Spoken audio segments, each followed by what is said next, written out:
Hey y'all, my name is Katie, and today I'm going to spend some time answering your most pressing college admissions questions. Our Q&A video series here at CollegeVine is designed to help you get a better understanding of a really wide variety of admissions topics and hopefully submit stellar applications of your own when that time comes. If you'd like to submit a question for us to answer on one of these videos, you can leave that question in the comments below. And remember to subscribe to the CollegeVine YouTube channel so you're one of the first to see when we drop our latest video full of admissions tips. Let's get started with today's 4 questions. So our first question, submitted by Sia, is what are some types of extracurriculars that someone should do if they're interested in medicine, specifically being a pre-med in undergrad? Well, thanks for asking this, Sia, because we've received this question a lot of times, probably because applying to pre-med is relatively stressful for high schoolers. So to start, let's quickly review the 4 tiers of extracurriculars that you can be involved in during high school. Tier 1 activities are the most impactful and the most rare. They demonstrate exceptional achievements and high-level leadership. Examples include winning the Google Science Fair or attending a prestigious and top summer program. Tier 2 activities are slightly less extraordinary than Tier 1 activities, but they are still impressive. Those activities typically show a high level of achievement or leadership. Tier 2 examples include serving as the president of your school's Model UN chapter or winning a regional debate competition. Tier 3 activities, moving down the tiers, are fairly common, though they still show some specific commitment and accomplishment. Some examples are being recognized as Player of the Week on your soccer team or serving as the secretary of your school's French club. Lastly, Tier 4 activities are those ones that are pretty common and likely won't help your college application all that much. It doesn't really make you stand out. An example is being a JV baseball team member, something that you likely really enjoyed but is not that distinctive. Overall, it's better to aim for more Tier 1 and Tier 2 activities because those are the ones that show dedicated leadership and commitment to your extracurriculars and ultimately to the interests that you're passionate about. So, since you're specifically interested in medicine, you should choose extracurriculars, preferably Tier 1 or Tier 2 activities that showcase your skills in the sciences and your commitment to pursuing medicine. There are a few different options that you might consider. One option is interest-based clubs. Interest-based clubs allow students to learn and collaborate with their peers who share their same interests, as the name would imply. Some medicine-related interest clubs include Anatomy Club, Biology Club, PreMed Club, Doctors Without Borders, and etc. Any club that you can find that's related to science or medicine is a good option for an interest-based club. Another option is competitions. So academic competitions can show off your preparation for pre-med and ultimately medical school. The HOSA Future Health Professionals competitions offer one opportunity to display your medicine-specific knowledge.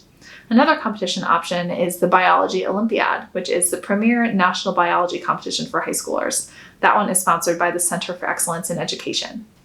You can find out more about these competitions and get other ideas for other competitions in a blog post that we've linked in the description of this video.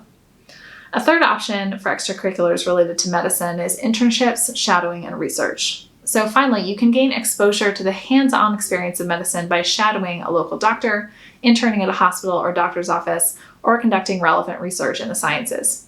These activities, though not traditional extracurriculars, can still show that you understand the day-to-day realities of a medical career and that you're eager to take on medical school and being a doctor someday. To find these kinds of opportunities, you might want to try reaching out to your local hospital or a local research center or just a clinic in your area. For our second question of today, Fiker asks, does having 2 different interests for your major affect your college application negatively? Well, that's a great question. So the short answer to it is no. It does not affect your application negatively as long as your classes and activities align with the majors that you're interested in. So for example, if you've only taken mostly humanities classes and most of your activities are related to writing, but you list biology and chemistry as your potential majors on your application, obviously, that's a little confusing to admissions officers, and one thing that you don't want in your application is for the officer to be confused, so that could negatively impact your application. But as long as that scenario isn't the case and your potential majors align with your activities and classes, you should be all set. It is important to find out what the college's policy about declaring majors is. So many schools do not require you to commit to a major when you apply, meaning you'll have time to explore your different interests once you're in college. Also keep in mind, though, that some schools do require you to declare when you apply, so you need to be a lot more sure about what you want to pursue.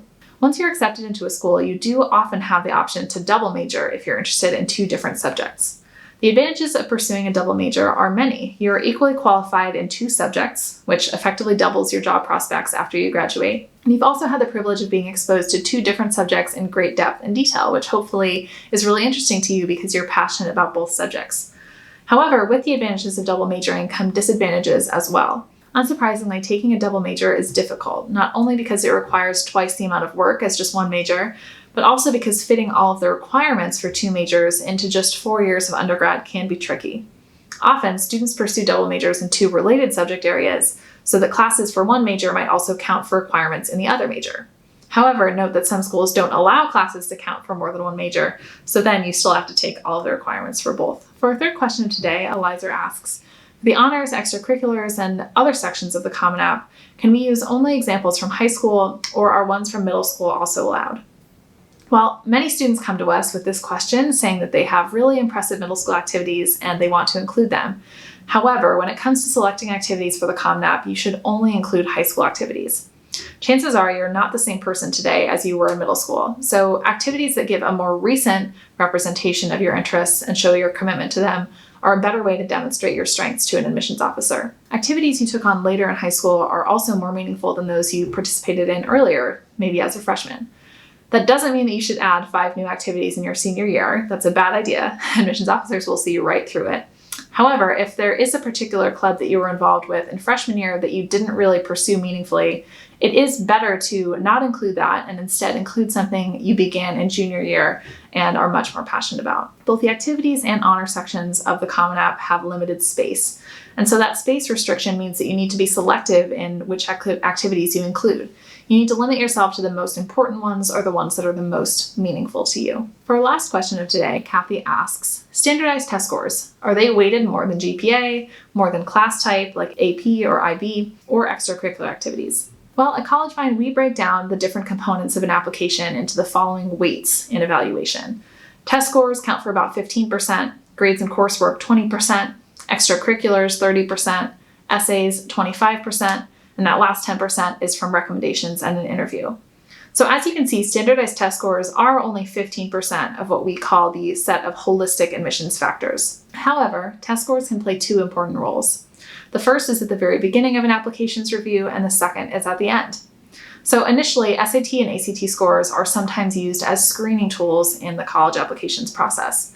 That means that they're one of a few factors, usually more quantitative academic factors, that are commonly reviewed before an entire application gets read. If your scores in combination with those other factors do not compel the admissions committee to look further, there is a possibility that your application won't be completely reviewed, which means that all those essays you poured a lot of time into won't even be read. Strong test scores, though, mean that your application is more likely to make it past the initial round and receive that full holistic review. The second instance in which test scores can be very important is when the admissions committee is finalizing their acceptances. If your application is identical to another one in a lot of ways, but you outscore that other applicant by, say, 100 points on the SAT, it's obvious that you're the slightly more desirable candidate and you may win that spot. So while standardized tests are one of the less important holistic admissions factors, it's still important to prepare and study hard for them in order to make it past that first round of screening and also perhaps to make it past that last round of screening. Thank you to the 4 of you who submitted questions for this week, and I hope that those answers were helpful. If you have a question that you want answered in one of our Q&A videos, remember to submit that question for the next video in the comments below this video. And don't forget that if you're looking for free guidance on your essays, your applications, and more, you can visit us at app.collegevine.com and sign up for a free account to help you manage the applications process. See you soon for our next Q&A video.